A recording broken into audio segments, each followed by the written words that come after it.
Hello guys, कैसे हो आप। तो आज मैं आ गई हूँ एक न्यू वीडियो के साथ, जिसमें मैं आपको बताऊंगी कि मैंने अपनी जो शॉप स्टार्ट की थी तो वो कैसे स्टार्ट की थी, क्या क्या मेरे सामने कठिनाइयाँ आई थी, कितने से मैंने स्टार्ट की थी। तो आज ये सारी बातें मैं आपके साथ शेयर करूँगी, क्योंकि मेरी कुछ ऐसी फ्रेंडें हैं जो बोल रही थी कि दीदी आपने अपनी शॉप कितने से स्टार्ट करी है, कैसे स्टार्ट की, कितना टाइम हो गया आपकी शॉप को। तो वही सारी बातें आज मैं आपके साथ शेयर करने वाली हूँ। तो ये जो मेरी शॉप है, मैंने सन 2012 में स्टार्ट की थी।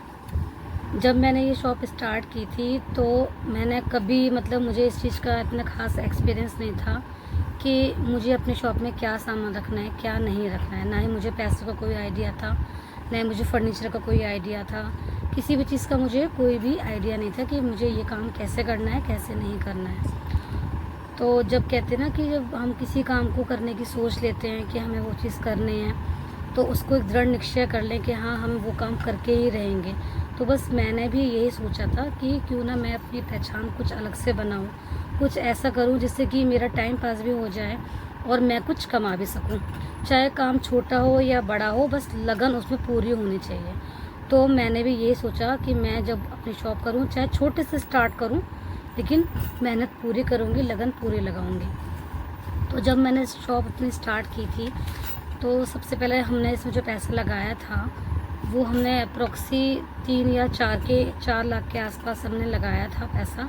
देखिए, जिसके पास जितना पैसा है वो उसके अकॉर्डिंग लगा सकता है। 1 लाख से भी काम स्टार्ट हो सकता है, 2 से भी स्टार्ट हो सकता है, 3 से भी। जिसका जितना बजट होता है वो उसके अकॉर्डिंग अपने काम को स्टार्ट कर सकता है। ख़ास तौर से जो हाउस वाइफ होती हैं उनके लिए कोई भी नया काम स्टार्ट करना बहुत स्ट्रगल वाली बात होती है, क्योंकि घर वाले, हस्बैंड हो गए और घर में और भी मेंबर्स होते हैं जो बोल देते हैं ठीक है आप काम स्टार्ट कर रहे हो, आपको इसका एक्सपीरियंस है कि नहीं, इसमें कुछ मुनाफा होगा या नहीं होगा। तो काफ़ी सारी बातों का सामना करना पड़ता है हम जैसी नॉर्मल हाउस वाइफ को। तो ये सब सोचते हुए आप जब भी अपना काम स्टार्ट करें तो ये सोच कर स्टार्ट करें कि आपको उस काम की कम से कम 40 से 60% नॉलेज तो आपको होनी चाहिए। आपका खुद का आपको नॉलेज होनी चाहिए। अगर किसी को सेल्समैन की नॉलेज है, या किसी को पार्लर की नॉलेज है, या किसी को इस चीज़ की नॉलेज है कि हम कॉस्मेटिक का काम कर सकते हैं, या कपड़े की सेलिंग का काम कर सकते हैं, जो सूट वगैरह हो गए, साड़ी की फॉल वगैरह हो गए, और अस्तर हो गए, जैसे सूट के कपड़े होते हैं वो चीज़ हो गई। तो कपड़े का काम जिसको नॉलेज हो वो कर सकते हैं। किसी को सैलून का हो गया, किसी को अपना क्या कहते हैं शूज़ की शॉप खोलनी हो, तो उसके अकॉर्डिंग जिसका इंटरेस्ट कम से कम थोड़ा बहुत होना चाहिए जिस काम का, वही काम स्टार्ट करने की सोचें। तो मेरा जो इंटरेस्ट था तो वो इसी का था, थोड़ा बहुत जो था कॉस्मेटिक का। तो मैंने भी ये सोचा कि मैं अपना काम जो स्टार्ट करूँगी वो कॉस्मेटिक का स्टार्ट करूँगी। तो जब भी आप अपना जो भी काम स्टार्ट करें तो ये सोच के आप काम स्टार्ट करिएगा कि सारा पैसा आपको एक बार में खर्च नहीं करना है। थोड़ा बजट, हमें फर्नीचर भी बनाना है, हमें काउंटर भी बनाना है, उसके बाद हमें सामान भी लाना है, हमें शॉप का किराया भी निकालना है। तो उसके अकॉर्डिंग एक बजट को मेंटेन पहले ही कर लें। तो सबसे पहले आप क्या करें कि हमारा जो सामान जो हम लाएंगे, जैसे कि हम एकदम से हम कॉस्मेटिक भी ना रखें, कहीं ऐसा ना हो कि आपने एकदम से कॉस्मेटिक रख लिया, आपने वैरायटी रख ली, वो आपके एकदम से बिके ना बिके, क्या ही पता कौन सी एरिया में कौन सा सामान बिकेगा। तो आप एरिया भी ऐसा चूज़ करिए जो एरिया आपका मार्केट में हो, जो शॉप आपकी मार्केट में हो, और किराया उसका रीज़नेबल हो जो आप निकाल सके स्टार्टिंग में। तो आपकी जो शॉप जो होनी चाहिए वो कम से कम 12 बाई 10 तो होनी चाहिए। कम से कम कस्टमर खड़े हो सके, थोड़ा बहुत काउंटर भी लग सके, तो इतना आपका एरिया होना चाहिए। आपका ये है कि फिटिंग आप अच्छे से करा सकें। उसके बाद में ये है कि आप जब भी अपने शॉप में प्रोडक्ट रखें, कोई भी, या कॉस्मेटिक्स से रिलेटिव कोई भी प्रोडक्ट रखें, तो वो हमेशा मिनिमम से स्टार्ट करिए। जैसे कि आपकी ब्लीच हो गई, ऑयल हो गए, मतलब सस्ती आप रेंज रखिए, जिससे कि आपके जो नॉर्मल कस्टमर हैं वो आपकी शॉप पे आ सके। क्योंकि क्या होता है ना कि महंगे जो कस्टमर होते हैं वो 1-2 ही आते हैं, और जो रेगुलर जो कम रेंज वाले कस्टमर होते हैं वो ज़्यादा आते हैं। कम रेंज में आपकी 10-20 वाले नेल पेंट हो गई, लिपस्टिक हो गई, आपके सिंदूर हो गया, लाइनर हो गया, मस्कारा हो गया। तो ये बिल्कुल मिनिमम रेंज आप रखिएगा। एकदम से ये नहीं है कि आपने ब्रांड रखना स्टार्ट कर दिया, जिससे कि आपके पास एकदम से आपने शॉप खोली है बट एकदम से वो कस्टमर नहीं है आपके शॉप पे कि आप इतना महंगा प्रोडक्ट आप निकाल सकें। तो यही आपको मैनेज करना होगा। आपने ऑयल रखना है बिल्कुल मिनिमम रेंज वाला। जो भी आपका शोला श्रृंगार होते हैं, जो भी आपका कॉस्मेटिक का सामान होता है, वो आपको मिनिमम रेंज में ही आपको रखना है। तो ये है कि जैसे कि आपने 20,000 रुपये की कॉस्मेटिक ले ली, 10,000 रुपये की आपने चूड़ियाँ ले ली, 10,000 रुपये के आपने इस गले के सेट ले लिए, मंगलसूत्र ले लिए, रिंग्स ले ली। तो ये सस्ती सस्ती चीज़ें आपको स्टार्टिंग अपनी शॉप पे रखनी है। आपने जैसे कि आप फेशियल किट भी आप रखोगे तो फेशियल किट भी आपको ये 200 रुपये के अंदर अंदर ही रखनी है स्टार्टिंग में। एकदम से ये नहीं है कि आप महंगी महंगी ब्रांडेड किट ले आओ, कस्टमर आपसे ना ले पाए। आपके पास अगर आपने कोई वैरायटी रखनी है तो आप किसी भी चीज़ का स्टॉक आप एकदम से मत ले लो। जैसे कि अगर मान लो किसी भी चीज़ के जैसे आपके जैसे कि 2 या 3 साइज़ आते हैं, तो आपके 3 साइज़ है तो आपको उसको 6 पीस लेने हैं, यानी कि 2 साइज़ छोटे के, 2 साइज़ उससे बड़े के, 2 साइज़ उससे बड़े के, ऐसे करके आपको स्टॉक मैनेज करना है। आपको ये नहीं करना कि छोटे के 6 पीस रख लिए, मिडिल के 6 पीस रख लिए, जो उससे बड़ा साइज़ है उसके अपने 6 पीस रख लिए। आपको स्टॉक एकदम से स्टॉक नहीं करना है, क्योंकि जब भी हम स्टॉक को मतलब ज़्यादा अपने शॉप पर रखते हैं तो एक्सपायरी भी हो जाता है, और जब वो स्टॉक एक्सपायरी हो जाता है तो वो आपसे कस्टमर नहीं लेता। फिर वो स्टॉक को जब आप वापस करते हो डीलर को, तो डीलर भी कहते हैं कि ये रिप्लेस नहीं होगा, होगा भी तो टाइम लग जाएगा, तो 4-6 महीने आपको रिप्लेस में लग जाते हैं। तो वो पैसा आपका स्टॉक ही हो जाता है। एक्सपायरी ना हो इसके लिए आप लिमिटेड सामान रखिए। आप कुछ ऐसे डीलर बनाइए जो आपको अपनी शॉप पे आकर ही आपको सामान दे जाएं।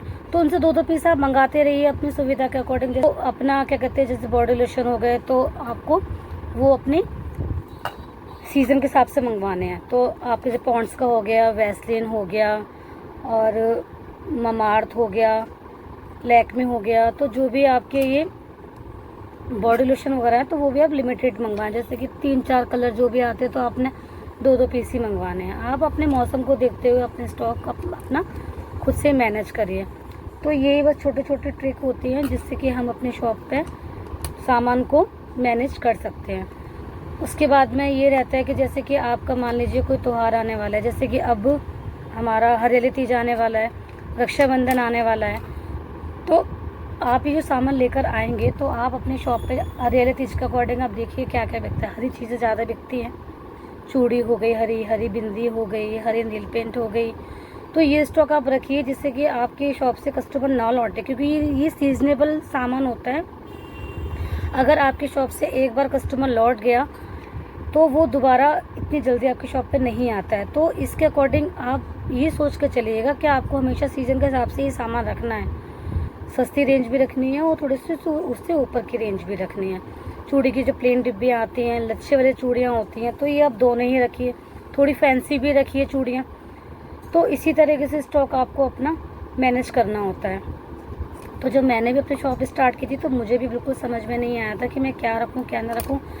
हमने क्या किया था स्टार्टिंग में, हमने भी अपना काफ़ी सारा कॉस्मेटिक हमने काफ़ी सारा रख लिया था शॉप पे, जिससे कि मुझे बहुत ज़्यादा घाटा भी हो गया था। मेरा जो सामान है वो एक्सपायरी भी हो गया था, जिससे कि फिर मुझे रिप्लेस करने में बहुत दिक्कत आई, और आज तक भी आती है। लेकिन अब मैं जो सामान है वो बहुत लिमिटेड स्टॉक मंगवाती हूँ, ख़त्म हो जाता है तभी मंगवाती हूँ, क्योंकि मैंने जो अपने जो स्टॉक जो मैंने जो किया हुआ है यहाँ पे, जो मेरे पास जो आसपास जो मेरे डीलर है, तो मैं उन्हीं से ही स्टॉक अपना मंगवाती हूँ, कहीं और से नहीं मंगवाती। क्योंकि इनसे अगर हम स्टॉक लेते हैं अपने डीलरों के आसपास से तो वो हमारा इजीली रिप्लेस हो जाता है।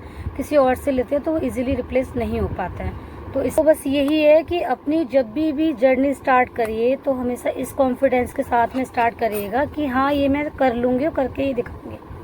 हमेशा कोई भी बिज़नेस आप करो तो उसमें सब्र रखना। ये ऐसा कभी भी नहीं होता है कि 2-4 महीने में आपको रिजल्ट मिलना स्टार्ट हो जाएगा। आपके कम से कम 6-8 महीने, साल भर भी आपको लग सकता है अपनी शॉप को स्टे करने में, अपनी शॉप बनाने में। अपने दुकानदार को अपना समय लगता है अपने कस्टमर बनाने के लिए। कस्टमर आराम से डील करिए। कोई भी फीमेल आती है कभी भी उन पर गुस्सा मत करिए, हमेशा उनको उतने प्यार से सामान दिखाइए। भले वो ना लें, नेक्स्ट टाइम आएगा वो आपसे ज़रूर लेगा। गुस्से में कभी भी कस्टमर डील नहीं करने चाहिए। हमेशा कस्टमर को आराम से सामान दिखाना चाहिए। अगर आपको दिखाने का मन भी अगर नहीं हो रहा है तो आप बोल सकते हैं कि अभी ये वैरायटी नहीं है, नेक्स्ट टाइम आएगी तब आप ले जाइएगा। तो आप कस्टमर को इस तरह से सेटिस्फाई करिए कि उनको ये भी लगे कि हाँ हमें जो मैम ने डील करा वो अच्छे से डील करा है। स्टार्टिंग में सबसे पहले क्या होता है ना कि हमें नहीं पता होता है कि हमने अपने शॉप में क्या सामान बिकेगा। हमें तो नहीं पता ना कि हमारा जो एरिया है वो किस टाइप के कस्टमर हैं, यहाँ पे किस टाइप का सामान बिकेगा, किस टाइप का नहीं बिकेगा। तो आप जब शॉप स्टार्ट करेंगे तो आप क्या करिएगा, जब कस्टमर आते हैं तो मान लीजिए कोई कस्टमर आया कि मुझे ना इस कंपनी की चीज़ चाहिए या मुझे इस टाइप की चीज़ चाहिए, तो आपने उसकी चीज़ को समझ के उसका नाम लिख लिया, जो भी आपका प्रोडक्ट है उसका नाम लिख लिया। एक पर्चा मेंटेन करिएगा हमेशा। आप उनका जो स्टॉक है वो आप लिख लीजिएगा कि ये स्टॉक लाना है, तो नेक्स्ट टाइम आपको वो स्टॉक लाना है और उनको टाइम दे देना है कि दीदी आपको 2 दिन बाद 3 दिन बाद वो सामान मिल जाएगा।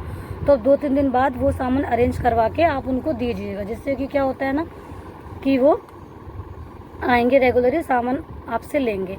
उसके बाद में आप एक चीज़ कस्टमर बनाने के लिए आप एक चीज़ और कर सकते हैं, आप जो उनके नंबर ले सकते हैं, नंबर लेके आप एक व्हाट्सअप ग्रुप बना सकते हैं अपने कस्टमर का।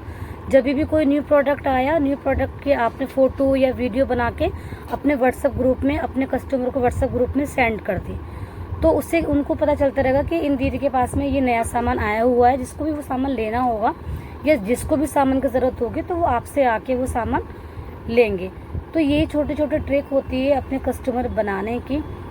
तो मेरी बहनों, जो भी अपना न्यू शॉप स्टार्ट करना चाहती हैं या जिनका न्यू शॉप स्टार्ट हो चुकी है, तो वो ये छोटे छोटे ट्रिक से अपनी शॉप को रेगुलरली ग्रो वो कर सकती हैं। तो आज की वीडियो में बस इतना ही। मिलती हूँ आपसे नेक्स्ट वीडियो में कुछ नई जानकारी के साथ। Bye bye.